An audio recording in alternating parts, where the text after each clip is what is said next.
David was the one who put in place the temple liturgy, the things that were done by the priest, the order, the courses of the priest, and the psalms that were sung.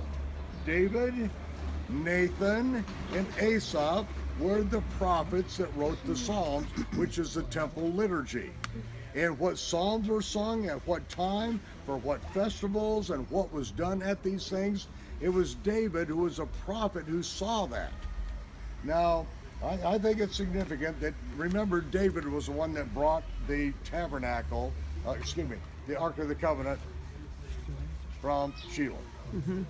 And brought it up to Jerusalem. First of all, he put it on an ox cart, and this was a big charismatic dog and pony show that he had planned, that he was going to be the big man and bring the ark up. He put it on an ox cart.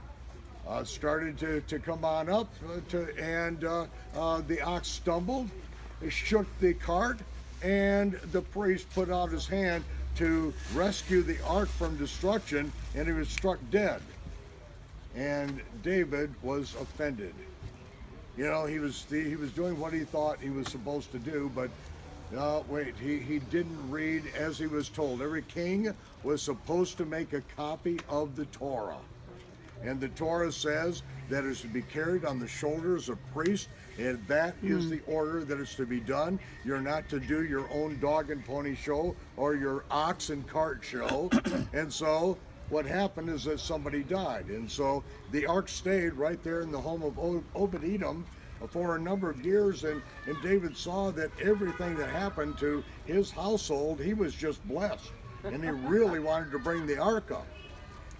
The ark, which is called by his name. It was a representation of his name upon the earth, the ark is. And so, this time he did it in due course. What does that mean? It was on the shoulders of the priest, he brought it up. And he built a tabernacle to put the ark in. We have no idea what the tabernacle consisted of. We have no idea of the size. We know the tabernacle in the wilderness, the size of that.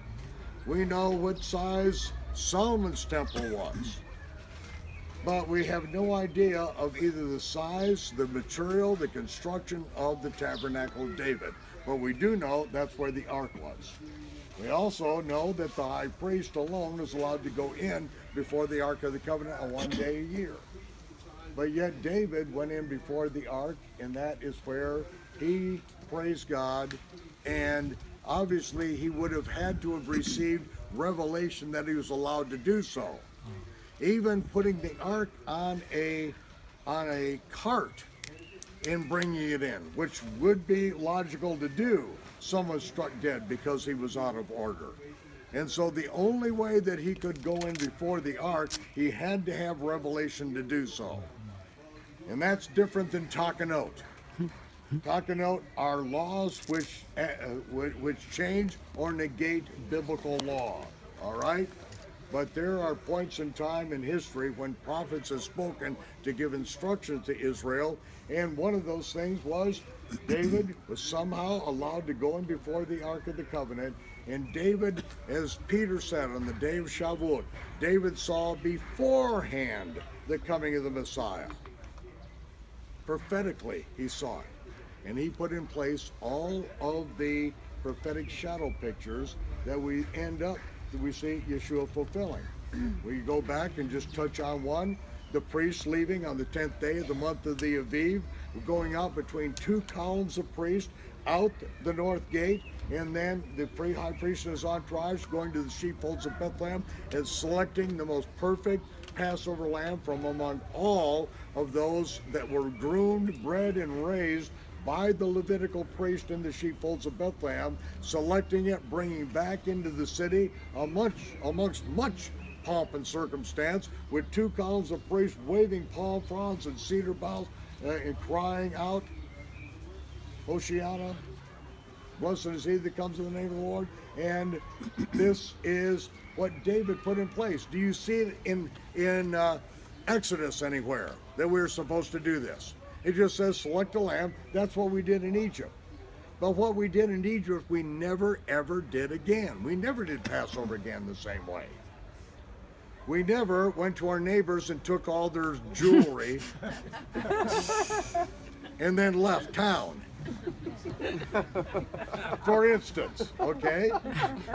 We never did it exactly the same, but on the 10th day of the month, we selected the lamb, we groomed it, and we inspected it for 4 days, and then on the 14th day, we sacrificed the lamb. We put it in the oven before sunset. After sunset, the high Sabbath, the 15th, began the Feast of Unleavened Bread. We ate it, okay? But as far as going out to Bethlehem and getting the Passover lamb and bringing it back and bringing it up and staking on the Temple Mount for 4 days, you're not going to see that in Exodus or anywhere. Where do we find out about it? Well, we don't really see it, but there are 2 different times, Hezekiah and then Josiah.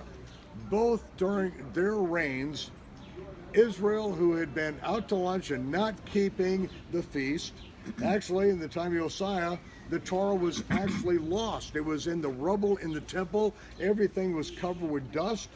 And they went in, and one of the priests found the Torah, brought it out. Josiah read it and just began to weep and said, "We are in deep, deep trouble. We have forsaken all this, we've forgotten all this." And so what he did is calling the people back to repentance in the nation. They held a Passover like had not been done in hundreds of years. And it says that they kept the Passover according to all the ordinances and commandments of King David. Now, where do you read the ordinances, commandments of King David? You don't read them. Those things are lost to antiquity. But still, what the priests did, many of those things were maintained, and not in English, but in Hebrew, and the only people that knew about them were Kohanim. And that is what is now, as I said, the Carta Encyclopedia of the Temple, Second Temple, was gleaned from what the priests knew, what are in Hebrew manuscripts that are then finally published in English and in Spanish and in French. As a matter of fact, I bet some of these other languages, I bet the Spanish version may be available to you. I don't know. The English version is out of print and gone, but maybe there are Spanish versions of it. It's a wonderful resource.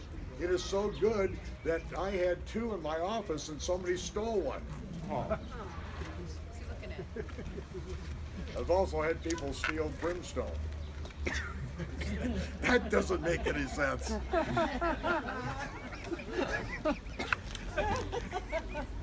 That's funny. It really is. It really is. And so, because I go around, I do these seminars and say, now be very careful. Every one of these pieces of brimstone. You got an extra on the side. There's a souvenir from I'm being interrupted because there's a cat. I shoot those things. You jumped when you said that. Seriously jumped. They know. Now, what was I talking about? Brimstone. Somebody stealing it. Each of these. About the wrath Okay. of God. So I passed through the audience. I said, be very careful with it. Each one of these pieces of brimstone is worth $160,000. And then I say that it's worth that much because I'm the only one in town who has any. I can charge whatever I want. Well, somebody decided to steal one. This is a testimony of God's righteous judgment. You're going to steal it? I can imagine going, whoever it was, him, her, I would imagine ladies don't do this, going down to a pawn shop and saying, yeah, this is worth $160,000. Yeah, right.